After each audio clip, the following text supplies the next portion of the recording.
Your Excellency,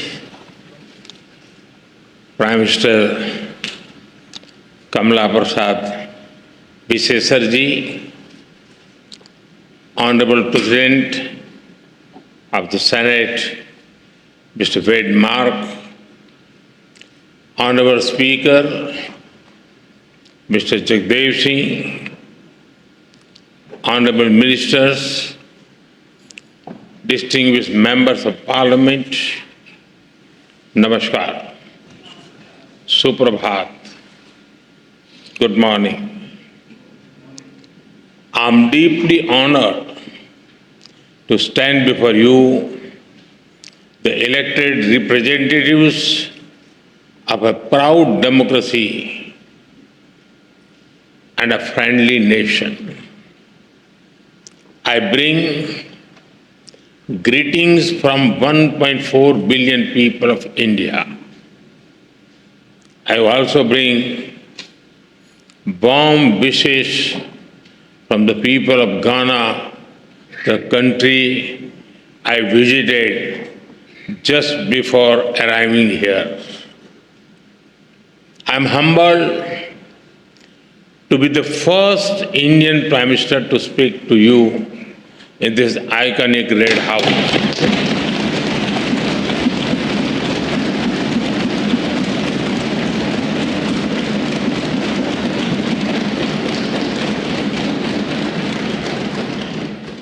This historic red building has seen struggles and sacrifices of the people of Trinidad and Tobago for freedom and dignity. Over the past 6 decades, it has stood strong as you built a just, inclusive, and prosperous democracy. Friends, the people of this great nation have chosen two remarkable women leaders, the President and the Prime Minister. They proudly call themselves daughter of the Indian diaspora.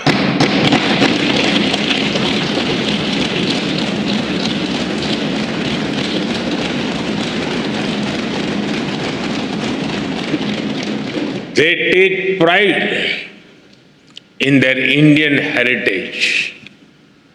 In India, we admire their leadership, grit, and determination. They are living symbols of the relationship between our countries, built on shared roots and shared dreams. Distinguished members, both our nations rose from the shadows of colonial rule to write our own stories with courage as our ink and democracy as our pen. Today, both our nations stand as proud democracies and pillars of strength in the modern world. A couple of months ago, you celebrated the Festival of Democracy by participating in elections. I congratulate the people of this country for their wisdom and vision for peace,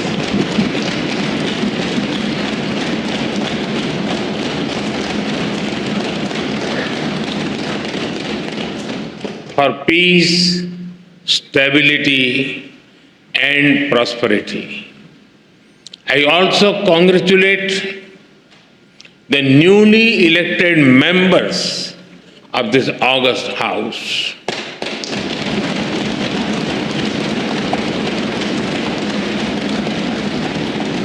I extend special greetings to Prime Minister Kamalaji for forming the government once again.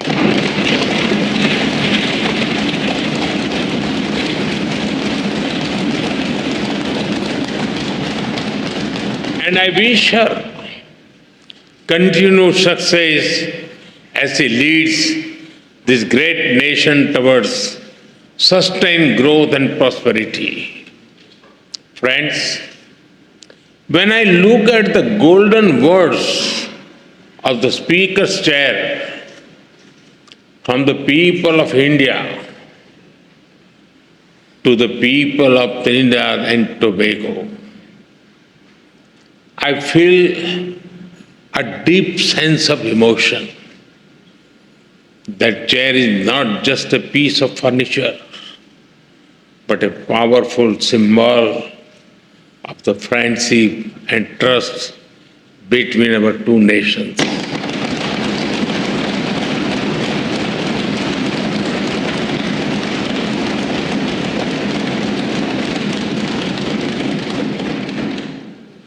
The words expresses the bond that one democracy feels for another. आप सभी जानते हैं, भारतीयों के लिए democracy सिर्फ एक political model भर नहीं है, हमारे लिए ये वे ऑफ लाइफ है, हमारी हजारों वर्षों की महान विरासत है। इस संसद में भी कई साथी ऐसे हैं जिनके पूर्वज बिहार से हैं।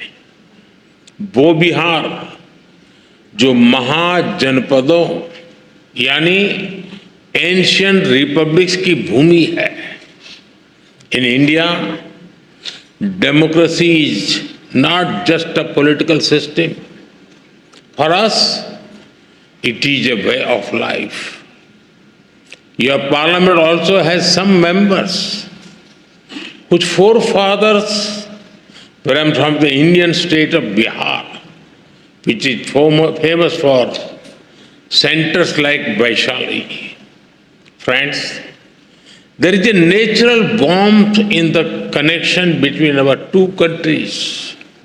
I must say, Indians are among the most passionate fans of the West Indies cricket team. We cheer for them with all our heart, except when they are playing against India. The relationship between our two countries is based on the foundation of centuries-old bonds. 180 years ago, the first Indians arrived on this land after a long and hard journey. Oceans away, the Indian beats blended beautifully with the Caribbean rhythm. Here, Bhojpuri found harmony with Creole. Dalpuri met doubles and tabla met the steel pan.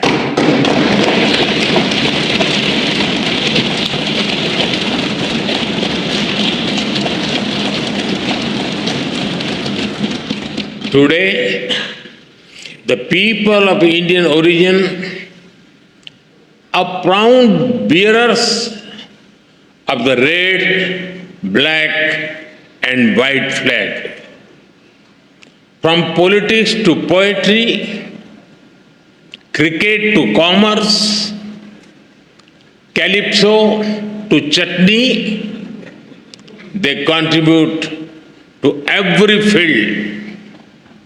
They are an integral part of the vibrant diversity that you all respect. Together, you have built a nation that lives its motto, together we aspire, together we achieve.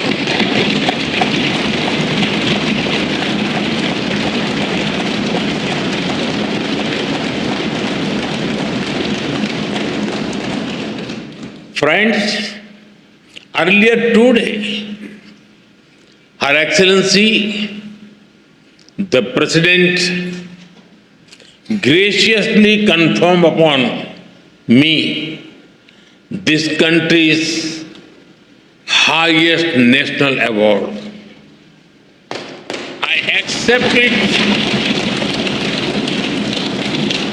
with humility on behalf of 1.4 billion Indians. Now, with immense gratitude, I dedicate it to the enduring friendship and the ancestral ties between our two nations.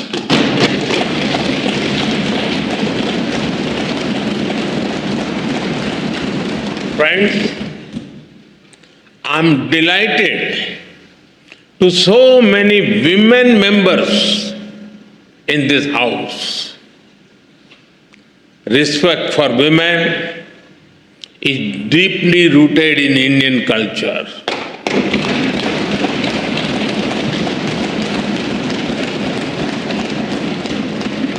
One of our important holy texts, the Skanda Purana, says, Dasaputro sama kanya Dasaputran pravardhayan Yat phalam labhate mratyam tat labhyam kanya ekaya.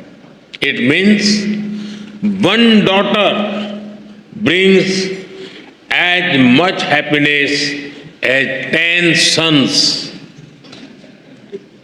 We are strengthening the hands of women to build a modern India.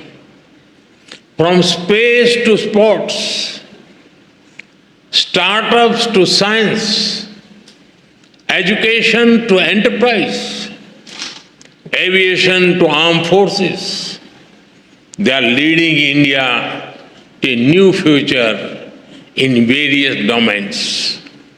Like you, we have a women who rose from humble beginnings to become our president.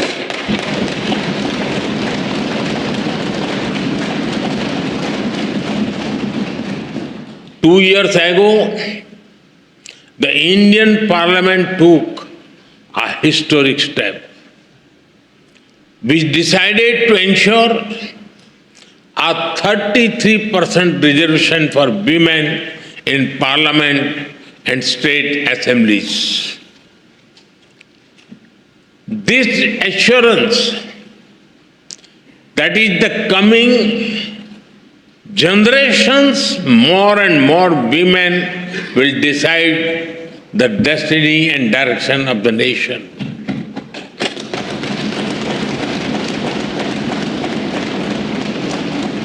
Women leaders are also thriving at the grassroots in India. Around 1.5 million elected women power local governor institutions. We are in an era of women-led development.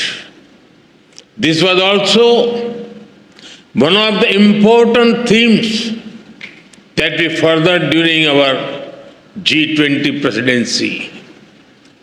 हम भारत में women lead development का एक नया model विकसित कर रहे हैं. अपनी G20 प्रेसिडेंसी के दौरान भी इस मॉडल की सफलता को हमने पूरी दुनिया के सामने रखा है. Distinguished members, today India is the fastest growing major economy in the world. Every sector, every region, and every society is part of this growth story. India's growth is inclusive and people-centric.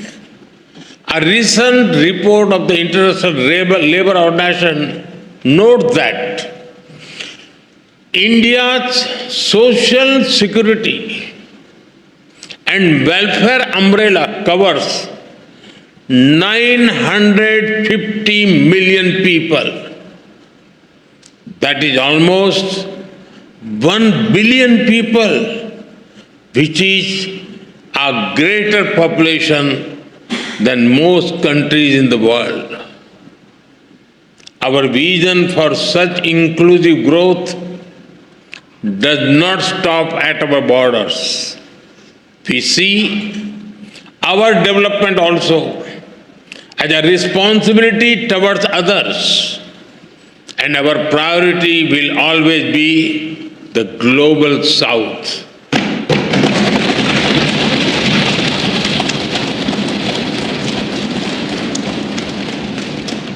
With the same